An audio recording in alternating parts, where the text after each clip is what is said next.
Hello and welcome.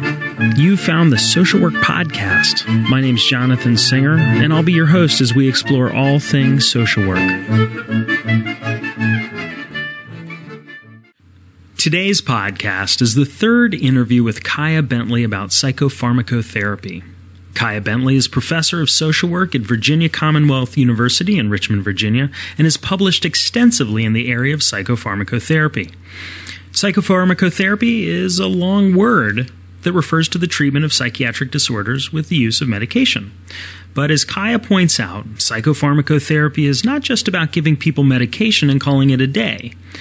It's an approach to treatment that acknowledges the strengths and limitations of medications. In today's podcast, Kaya talked about a recent and, as of July 2008, unpublished study she did on the meaning that residents of an inpatient psychiatric facility made out of medication. Kaya's study was qualitative, meaning that she analyzed the text of interviews and drawings from the residents to get her results. One of the purposes of qualitative research is to develop a deeper understanding of the meanings that people make out of their lives and experiences. Our conversation turned out to not only be a fascinating view into the meanings that residents made of medication, but it was also a wonderful sketch of Kaya's process of making meaning out of the interviews and drawings. In qualitative research, the researcher is the analytical tool, and Kaya's struggles with making sense of these meanings is central to qualitative inquiry. As I mentioned, this is the third of 3 interviews with Kaya on psychopharmacotherapy. The first 2 can be found at the Social Work Podcast website at socialworkpodcast.com. In the first interview, Kaya and I talked about key concepts and the role that social workers can play in psychopharmacotherapy. In the second interview, Kaya talked about best practices for referring clients for psychiatric medications and resources for social workers interested in learning more about psychopharmacotherapy and how social workers can think critically about psychopharmacotherapy for both adults and children. Now, all 3 interviews were recorded using Skype. This is because Kaya was in Richmond, Virginia, and I was in Pittsburgh, Pennsylvania. And during the interviews, I noticed some pops and hisses, presumably the result of network congestion or bandwidth bottlenecks. Not that I'm really sure what those mean, but they were not enough to detract from the interviews. If you have questions or comments for me or Kaya about these interviews, please go to the Social Work Podcast website at socialworkpodcast.com. And now on to the interview with Kaya Bentley and making meaning out of medication. Kaya, earlier in our conversation, you talked about a recent study, an unpublished study of qualitative interviews with residents of a treatment facility who talked about the meaning of medication. And you said that there were 7 dimensions of meaning. And I was fascinated by that comment and particularly the book group that came out of it. And I was wondering if you'd be willing to talk a little bit more about that. And I realize that it hasn't been published, and I think it's a great opportunity to get the information out there before it gets published. So I was wondering if you could talk a little bit more about that. So what I want to tell you about is I did some research out at this residential facility and had 21 participants, and they were in 3 different levels of care, including a sort of a higher intense almost treatment setting, and then apartments, and then they had folks that live out in the community that came in for services. But I did interviews with them about their life experience with medications, and particularly its impact on their sense of self. And I also had them do drawings, Jonathan. I had them draw pictures, colored pictures of what medication conveyed to them, and got back some fascinating results that I want to tell you about. Basically, I took their narratives and analyzed and had them transcribed and analyzed them qualitatively, and came up with 7 different dimensions of meaning. And as I mentioned, sort of the center of the 7, if you can picture 7 interlocking circles, at that center is the part that I said medication incites meaning, influences identity, and impacts life. So one of the dimensions was that medication is a positive force across lots of different areas of functioning. So the folks discussed the positive impact on their brain. They'd say things like, it fixes my brain, it helps my chemical imbalance, blah, blah, blah, reduces symptoms, improves cognitions, and they would go on about the range of positive effects. On the other hand, they also talked about, second, medication as a tolerated fact of life, just that notion of this undeniable, sort of unavoidable toleration, particularly of side effects like headaches and appetite and decreased sex drive and twitching and restlessness and all that. So there's this sort of other toleration meaning making that happened.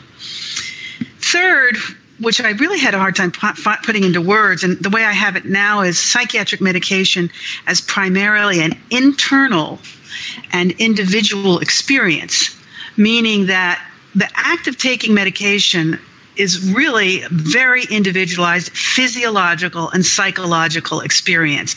I actually expected it to, because I kind of came from a symbolic interactionist perspective, to that other sort of societal and family forces would loom larger in terms of meaning, and they're certainly not irrelevant, but really what goes on physiologically and psychologically, positive effects and negative effects, really impacts meaning a great deal. The other thing that became true, the fourth aspect of meaning, was that the story of one's mental illness and struggle with mental disorders cannot be separated from the story of one's medication. So as people told me the story of their lives and how they, medication changes and side effects and hospitalizations and run-ins with the law and this marriage or that marriage, it was all entwined. It's not like you can talk about medication and mental illness as separate. And these people had long histories of mental illness. I think the hospitalizations, I had somebody who had been hospitalized 50 times. It was, very common to have 20 hospitalizations.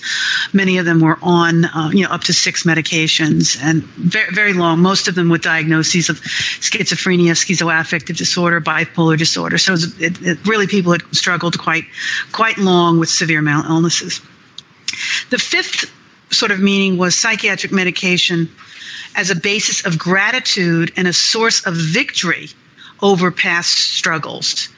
And so the current positive experience many people had with medication represented sort of this triumph that I mentioned, and they could vividly recall and recount the dramatic movement of their lives. And that was, a little bit of a surprise to see how pervasive that theme was. At the same time, the sixth aspect of meaning was psychiatric medication as a necessary for the prevention of relapse and what I call the protection of humanness. And so it was very clear that many of these folks absolutely dreaded and feared another relapse, because relapses were so interruptive and so negative in their life experience that they really were taking medication to remain stable and to not relapse, so that they would be feel like a full human being, basically. So that's what I say. And then the final one was, in the face of that, psychiatric medication as a symbol of differentness and dependency. So that even for some people, dependency on medication was a benign term. It was like, yeah, I'm dependent on it, so what? A lot of people are dependent on insulin or heart medication or whatever. And for other people, differentness and dependency were associated, frankly, with melancholy. And so that was sort of the conundrum of medication as an avenue to sort of full humanness and a more positive life experience, but also this edge of felt differentness and resignation. It really sounds like for these adults, these 21 adults, the meanings were fairly complex. It wasn't just that, medication means that I'm sick. And end of story. Yes, you're right. It's really hard or it's impossible to separate medication from the experience of mental illness, or perhaps even taking it one step further out, the experience of being. Yes, that's exactly right. Yes. So I would say, Jonathan, you just one of my I had two piles of results. One pile is the typology of meaning that I just described.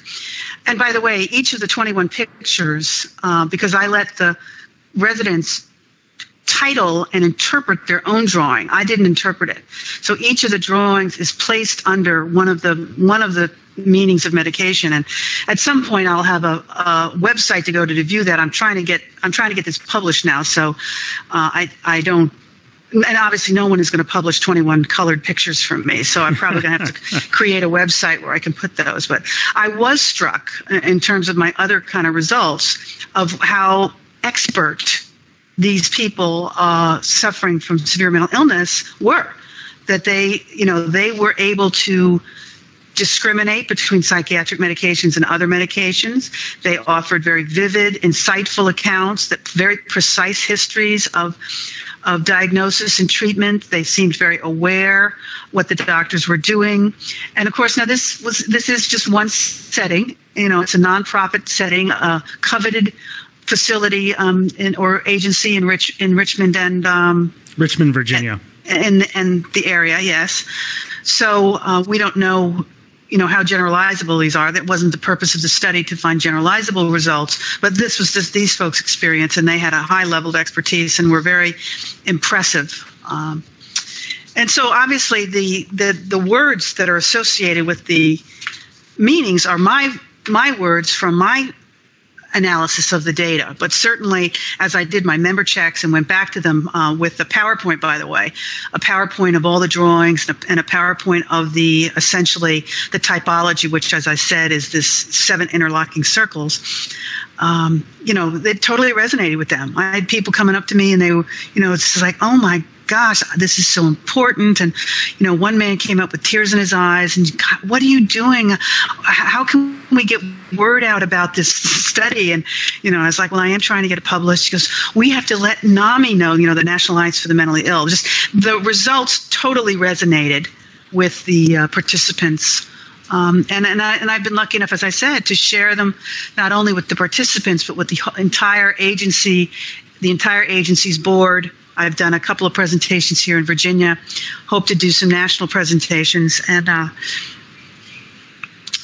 not the first person to do this. I mean, Jerry Flourish in our own field has done studies, grant-funded studies of meaning and medication among youth. One of the things that I was thinking about as you were talking about the 7 dimensions was that there are a number of discussion points that can be very valuable for a social worker, both to better understand what their client's experience, but also for the client to have feedback that their social worker understands them. And this, absolutely, this is the development of the therapeutic alliance. And by the social worker understanding how their clients have made meaning out of this experience of medication, the social worker can then help the client to negotiate some of the decisions that they might make about medication or their treatment in a way that would be less informed without engaging in these conversations. Totally. You just hit the nail on the head. Absolutely. And it sounds like that really fits in with that idea of partnership that we were talking about before. Yes. Okay. So you remember, so not only, I mean, the study that I did or we did back that was published in Social Work on what real social workers are really doing out there, there were a lot of discussion-focused activities that social workers do very, very frequently or often, discussing feelings, as I mentioned, discussing combined effects of medication and psychosocial interventions, discussing problems, discussing adherence, discussing pros and cons, blah, blah, blah. But I guess my argument, too, is, we can do more than just discuss. And so that's why it was exciting for me after this study to work out with the agency these number of things to do at this agency to better reflect the lives and experiences of residents with respect to medication, and to give the residents and clients essentially an opportunity to extend the conversation, if you will, about the impact of medication on their lives. So the book club that I mentioned was one thing. Another idea that came up was to sort of self-publish a collection of life stories of people at the agency. I have already been back and given 2 sessions with the staff, and want to do it with the clients, on how do you get clients to talk with their physicians and prescribers about medication? How can we do better coaching and teaching folks how to do that? I created sort of a list of open-ended questions for counselors to use. Somebody else at the agency is looking at their intake form to see if there are ways to improve their intake form that will allow people more of a chance to talk about medications. I mentioned they actually have a pile of different groups there, a grief group, a medication education group, a current events group, a cinema group, and we've talked about how in each of those groups over the course of the next year or so could incorporate things like, not just talking about the loss of a loved one or the loss of a pet, but how about the loss around having a mental illness?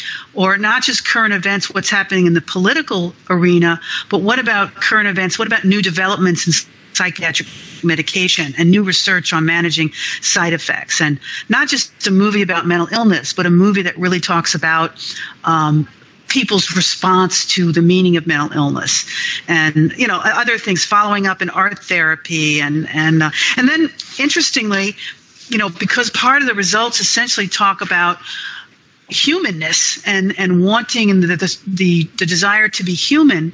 Some of the things that people came up with had nothing at all to do with medication, but to implement policy changes that made this agency affirm residents' humanity and dignity and choice more fully.